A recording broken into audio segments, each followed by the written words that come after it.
RTV app వార్తల్ని క్షణాల్లో చదివే అవకాశం ఉంటుంది. ఒక న్యూస్ పేపర్, ఒక టెలివిజన్ ఛానల్ మీ చేతుల్లో ఎప్పుడు ఉంటాయి. తెలంగాణ రాష్ట్ర సర్కార్ ఎక్సైజ్ ద్వారా ఆదాయం పెంచుకునే మార్గాలు అన్వేషిస్తుందా అంటే అవుననే సమాధానం వస్తుంది. గతంలో ఇచ్చినటువంటి నోటిఫికేషన్కి దాదాపు 1,20,000 మంది దరఖాస్తు చేసుకున్నారు గతంలో.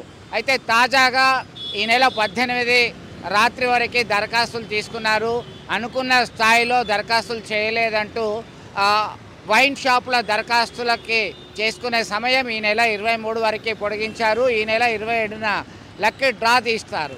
ఇప్పటికే గత రాత్రి వరకు కరీంనగర్లో ఎక్సైజ్ కార్యాలయం వద్ద శ్రీనివాసరావు ఆధ్వర్యంలో దరఖాస్తులు స్వీకరించారు. ఒక్కో షాపుకి 3 లక్షల రూపాయల వరకే మనకి నాన్ రిఫండబుల్ దరఖాస్తు కొరకే వెచ్చించాల్సినటువంటి అవసరం ఉంది. ఆ మేరకి ప్రభుత్వం నిర్ణయం తీసుకుంది. దీనిలో భాగంగా ఇప్పటివరకు 80,000 మంది దరఖాస్తు చేసుకున్నారు గత రాత్రి వరకే. అయితే ఇది కాస్త ఖచ్చితంగా 1,20,000 వరకు చేరాల్సిందే అంటున్నారు. వైన్ షాప్ యజమానులందరూ కూడా ఇతరత్ర మార్గాలను అన్వేషిస్తున్నారా, ఇటు రాజకీయాలకి సంబంధించి ఎప్పుడు ఎన్నికల నోటిఫికేషన్ వస్తుందా అనేటువంటి ఆతురతతోనే నిన్న మొన్నటి వరకు ఉండేవాళ్ళు. అయితే మరి ఎందుకు ఇంత రెస్పాన్స్ రాలేదు అని చెప్పి ఎక్సైజ్ అధికారులు సైతం వివిధ మార్గాల ద్వారా రియల్టర్లను, వైద్యులను, ఇతర వ్యాపార వాణిజ్య సముదాయాలకు సంబంధించినటువంటి వారిని, ఆ రియల్ ఎస్టేట్ వ్యాపారులను ముఖ్యంగా రండి బాబు మీరు వైన్స్కి దరఖాస్తు చేసుకోండి, ఇలా లాభాలు ఉంటాయి అని వేళ్ళ మీద లెక్కబెట్టి వాళ్ళను ఇన్వైట్ చేస్తున్నారు, వాళ్ళకి ఆశలు చూపెడుతున్నారు.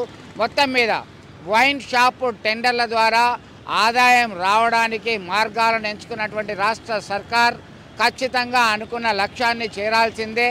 దరఖాస్తుల ద్వారానే అనుకున్న ఆదాయం రావాలి. ఆ తర్వాత మామూలుగా ఏడాదిలో మరి ఇంత లైసెన్స్ ఫీజు 2 సంవత్సరాల వరకు వాళ్ళకి కాలపరిమితి పర్మిషన్ ఉంటుంది, లేదా 3 years ఇట్లా అనుకున్న జీవో మేరకి ప్రభుత్వ నిర్ణయం మేరకి మార్చుకునే అవకాశాలు ఉంటాయి.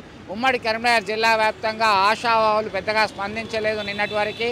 నిన్న ఒక్కరోజు మాత్రమే మంచి రోజు అని చూశారు.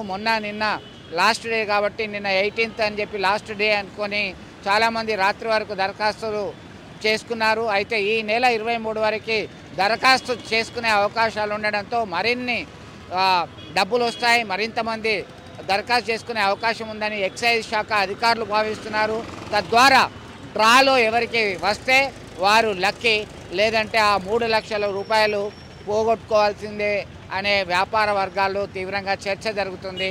మొత్తం మీద అనుకున్న లక్ష్యాలు నెరవేరుతుందా లేదా అనేది వేచి చూడాల్సిందే. వీడియో జర్నలిస్ట్ సుమంత్తో కలిసి చంద్రశేఖర్, ఆర్టీవీ, కరీంనగర్ నుండి. మరిన్ని వీడియోస్ కోసం ఛానల్ ని సబ్స్క్రైబ్ చేయండి. లేటెస్ట్ అప్డేట్స్ కోసం వాట్సాప్ ఛానల్ ని ఫాలో చేయండి. అండ్ లింక్ డిస్క్రిప్షన్ లో ఉంది.